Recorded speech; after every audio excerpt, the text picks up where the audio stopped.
morning guys, study buddy. Sa video ito, pag-aaralan natin ng object snap. So, ano ba yung purpose niya? Ano ba yung gamit niya? So, habang nagdo-drawing tayo, ano ba yung mga kailangan nating checkan, kailangan nating gamitin? So, object snaps or OSNAPs for short are drawing aids which are used in conjunction with other commands to help you draw accurately. OSNAPs allow you to snap into a specific object location when you are picking a point.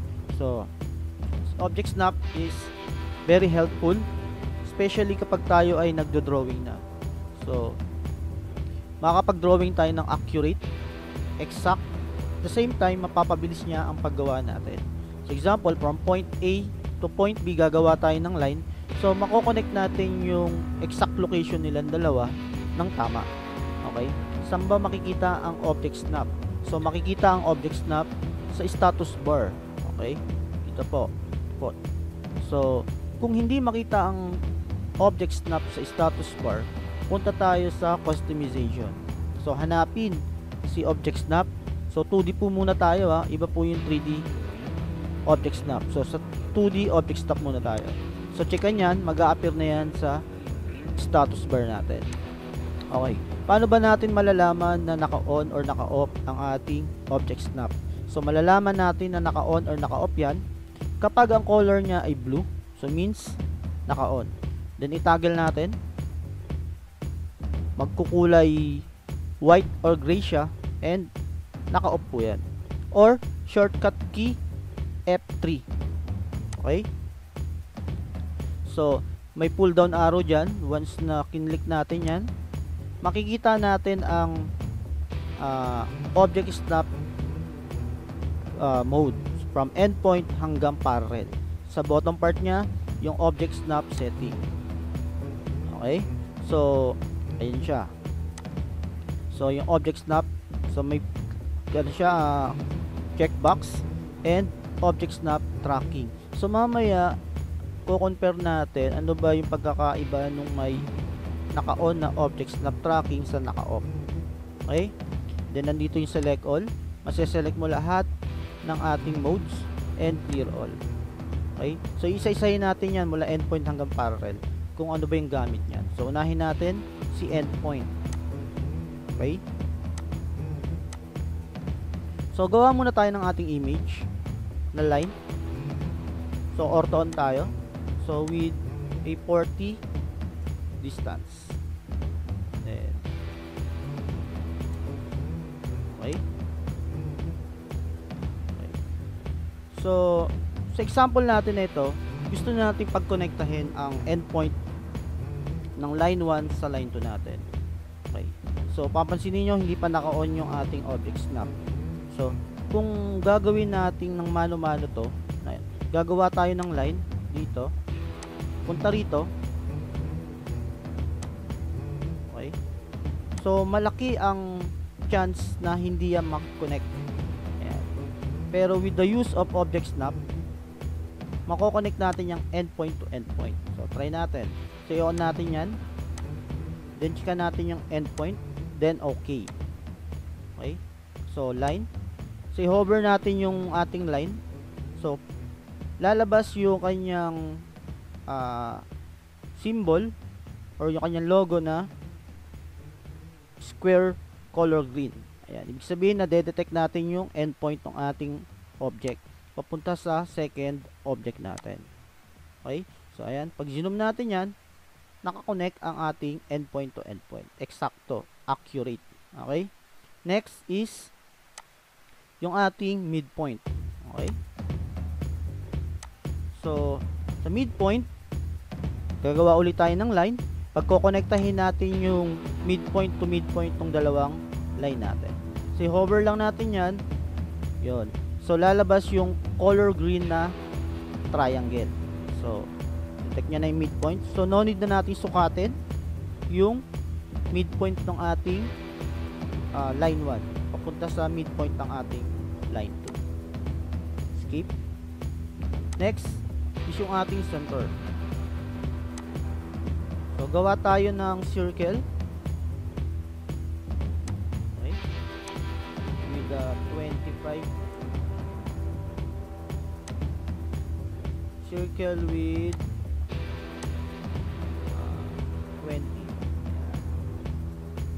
Okay.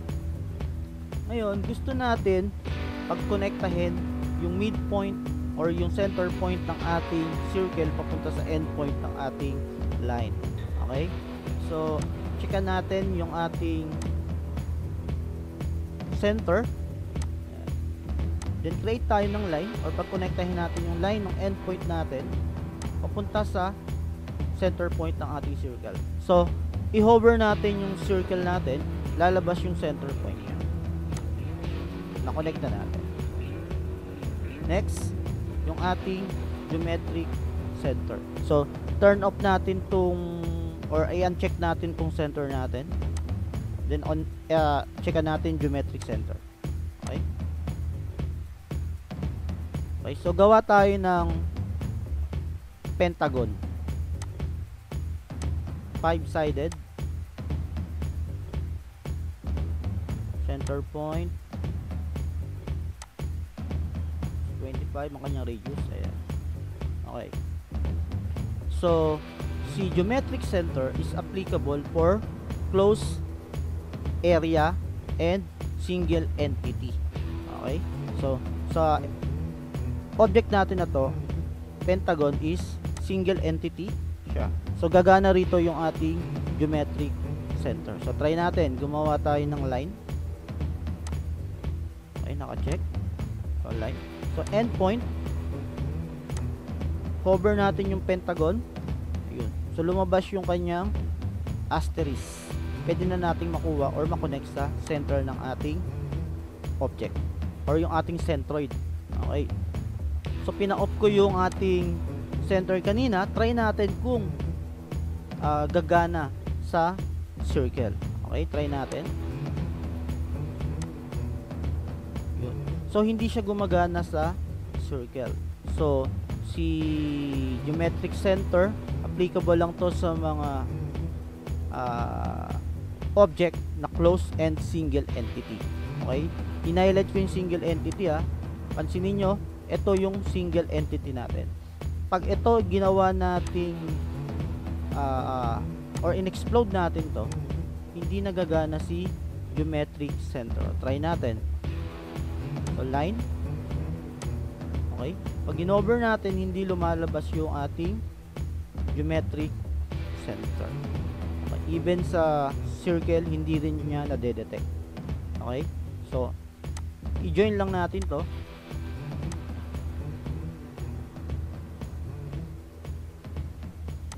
So, single entity na uli siya, madedetect na natin yung kanyang geometric center.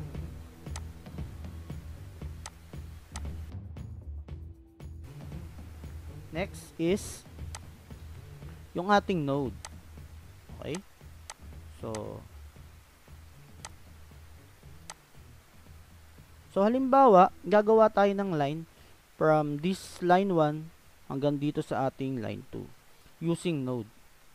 Okay? Checkan natin yung node. Okay?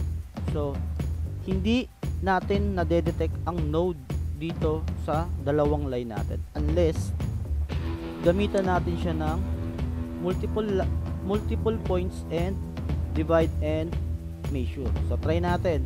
So, off muna natin yung ating node.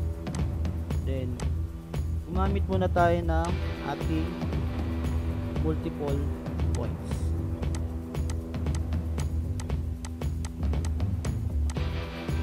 Okay? Then, on natin yung ating or checkan natin yung node. Okay? So, gawa tayo ng circle. Yun. Nadedetect niya yung ating node. Okay? Try naman natin itong divide. Select natin yung ating object. Then, enter the number of segments. So, 5. Okay. Then, yung second line natin o second object natin 5 din. Okay. Then, gawa na tayo ng line. So, pag in-over natin yan, ayun, nadedetect niya na yung ating node. Okay. So, yan po. Pag simple line lang tayo, hindi niya madedetect unless dinivide natin siya. Okay. So, pag i-erase natin yan, ang ating line, may makikita kayong mga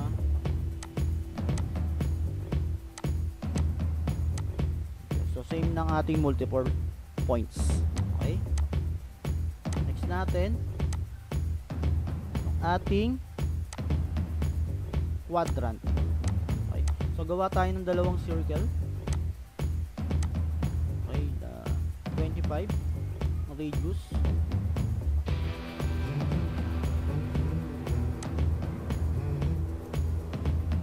So, sa circle, meron tayong 4 quadrant. So, pag checkan natin yan, okay. So, ito yung mga 4 points ng ating quadrant. Yun.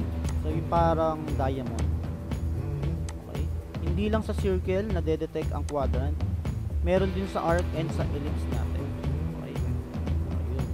Makapag-connect tayo ng ating lines using quadrant natin. Okay. Pakita ko yung sa ellipse o yan sa arc natin. Gawa tayo ng 3-point arc. Then, pag-connectahin natin yung quadrant to quadrant niya.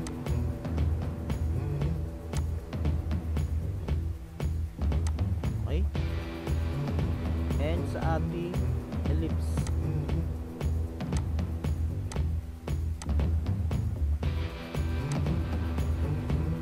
Yan line.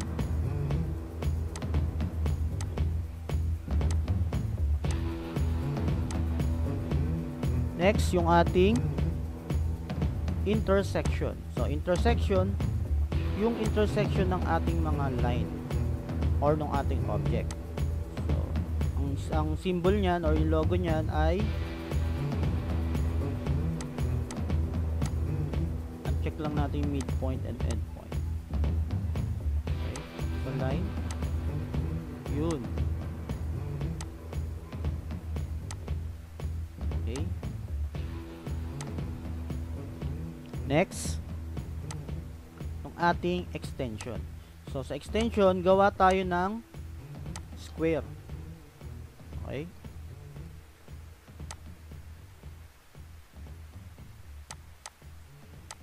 Ang kanyang area ay, or dimension niya is 5 by 5.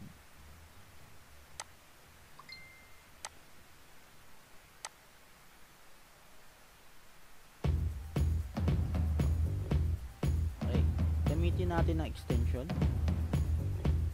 So, checkan natin extension natin. Okay. So, yung extension, nagkakaroon siya ng extension line.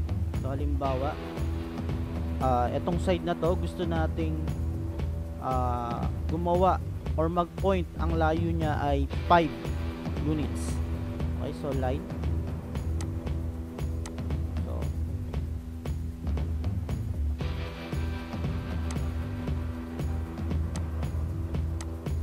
Specify point. Yun. Pag in-extend natin yan, nagkakaroon siya ng broken line. Nag-e-extend yung ating side na to. Okay, so specify daw natin yung first point natin, 5. Then yung second point, extend natin to. Ang layo naman ay 5 din. Nagkakaroon siya ng extension or imaginary line natin na broken line para ma-detect natin yung extension natin. Next is yung ating insertion. So, insertion, ano ba yan? So, applicable to for text, blocks, and tables. Okay? So, snaps to the insertion point of objects such as attribute, a block, or text. Okay? So, line. Yun.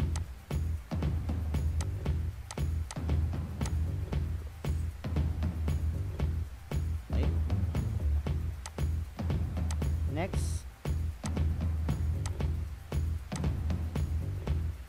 Next next natin, perpendicular. Okay?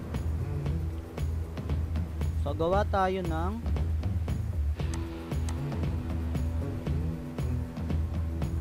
line.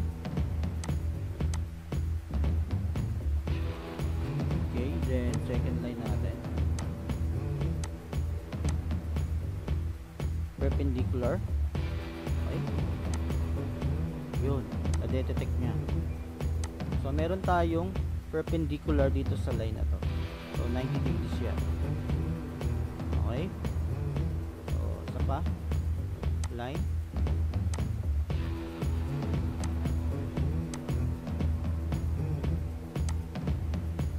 Yun. Okay. Next natin ang tangent. Okay. Gawa tayo ng circle with a radius of 20 and then line. Then pag-compare natin yung tangent sa perpendicular sa may quadrant. Okay. Checkan natin yung quadrant and yung tangent. Okay. So gawa tayo ng line. Konektahin natin yung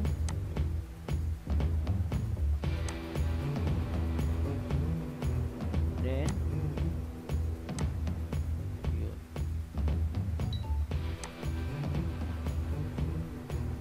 Papansinin nyo, akala natin same lang yung line natin, pero kung i-zoom natin yan, si tangent hindi niya inalaw na mag-intersect yung ating dalawang line.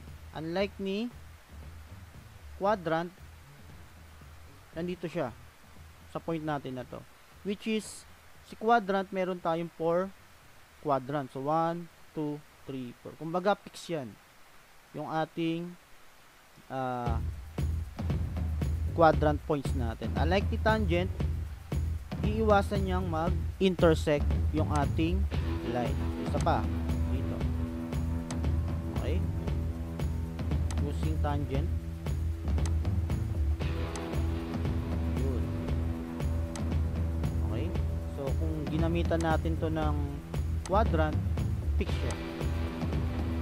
So mas ano si quadrant, kumbaga fix yung point ni quadrant, unlike ni tangent. Okay. Next, ating nearest. Okay. Gawa ulit tayo ng dalawang line. Ayan.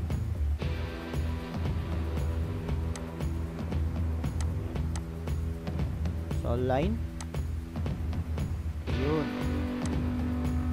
Yung nearest point. Next, yung ating apparent intersection. Okay, so si intersection and apparent intersection halos same lang yan. Okay, gawa muna tayo ng circle, then checkan natin ang ating quadrant.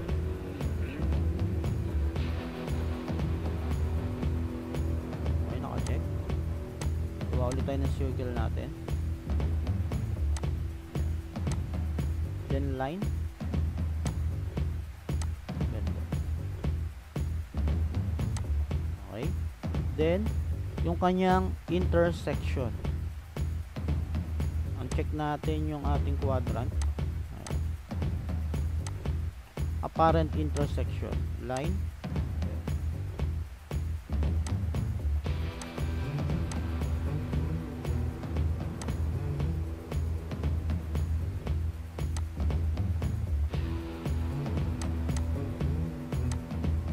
Okay, ayun. So halos same sila ni intersection.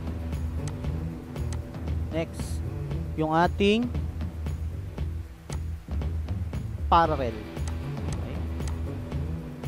Magawa tayo ng line. Okay. Next is second line. Then i-hover natin, lalabas yung kanyang symbol. Ayun. So nagkaroon siya ng parallel broken line, which is ginagad niya tayo na parallel siya dun sa first line natin. So pag minob natin dito, so hindi na niya madedetect na nakaparallel siya. Okay, ayun. Okay. Next. Okay. So gawin na natin yung object snap tracking on. I-on natin siya or F11. Okay? So checkan natin yung midpoint. Okay. Para lang mapakita ko yung pagkakaiba nung naka-on sa hindi naka-on na object snap tracking. Okay? So gawa muna tayo ng line, dalawang line. Ayan. Then next.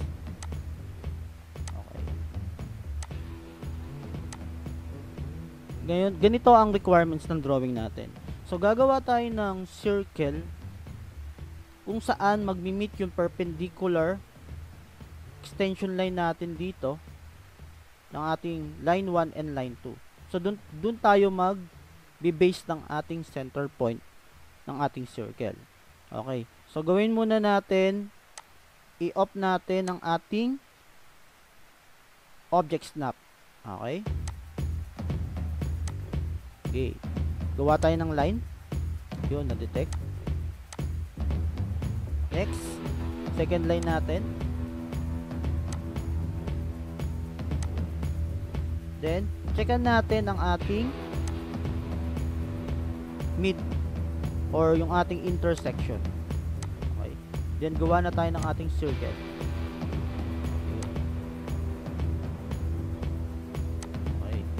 So, ilan process yung ginawa natin?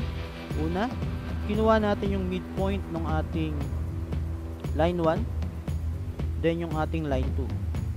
After nating makuha, kinuha natin yung intersection point nya, and saka tayo mag-erase ng ating ginawang line. Pero, using our object snap tracking, i-on natin yan, hindi na natin kailangan pang gumawa nung dalawang line dito para ma-detect natin yung intersection point at doon tayo mag-locate ng ating center point. Okay, gawin natin. So, line or circle, diretso circle na kagad tayo, hindi na natin kailangan gumamit ng line. So, circle, then i-hover natin yan. Yun. So, nagkakaroon tayo ng tracking. Natatrap niya yung line na to. Okay? So, pag hinover natin yan, nagkakaroon tayo ng tracking na horizontal and vertical. Okay? Yun. Then, dito naman, next. Yan.